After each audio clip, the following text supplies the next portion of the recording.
El Rumi mengaku lebih sering main bersama kakaknya Al Ghazali dibanding Dul Jailani, sebab sang adik lebih sering pacaran. Bukan lebih deket ya, cuma lebih sering main sama Al karena satu rumah juga. Dul tinggalnya sama bunda kan? Kata El Rumi dikutip dari unggahan @rumpi_gosip pada Senin 21 Agustus 2023. Laki-laki 24 tahun itu kerap bermain PS dengan Al Ghazali di malam hari. Memang, El Rumi dan Al Ghazali lebih sering tinggal di rumah sang ayah Ahmad Dhani dibanding di rumah ibunya Maya Estianty. Selain itu, El beralasan bahwa mereka juga sama-sama lajang sehingga memiliki waktu luang untuk bermain bersama.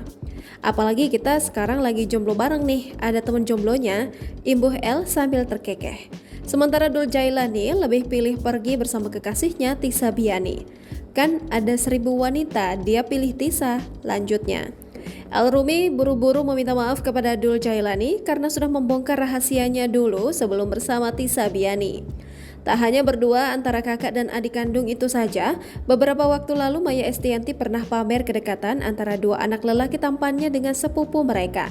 Meski sudah beranjak dewasa, terlihat Al Ghazali dan El Rumi itu masih akrab dengan sepupunya tersebut. Melansir dari postingan Instagram pribadinya, istri dari Irwan Musri itu membagikan foto masa dulu dan kini. Dalam foto pertama, foto Al Ghazali dan El Rumi kecil tampak duduk di samping seorang gadis perempuan. Gadis perempuan itu pun duduk di antara keduanya dengan rambut sebahu dan poni tipis. Ketiganya juga kompak melihat ke arah kamera. Setelahnya, foto berganti menjadi Al Ghazali dan El Rumi yang sudah dewasa. Yang lagi-lagi bareng sosok gadis perempuan itu yang berada di antara keduanya, namun kini ketiganya sudah sama-sama dewasa. Ketiganya juga tampak menikmati waktu menonton konser bersama. Usut punya usut, sosok gadis yang duduk di antara Al Ghazali dan El Rumi adalah Diandra Marsha, yang merupakan sosok keponakan dari Maya Estianty dan anak kandung dari kakak Maya yakni Pinky Evianty. Jangan lupa subscribe, share, komen, dan like ya!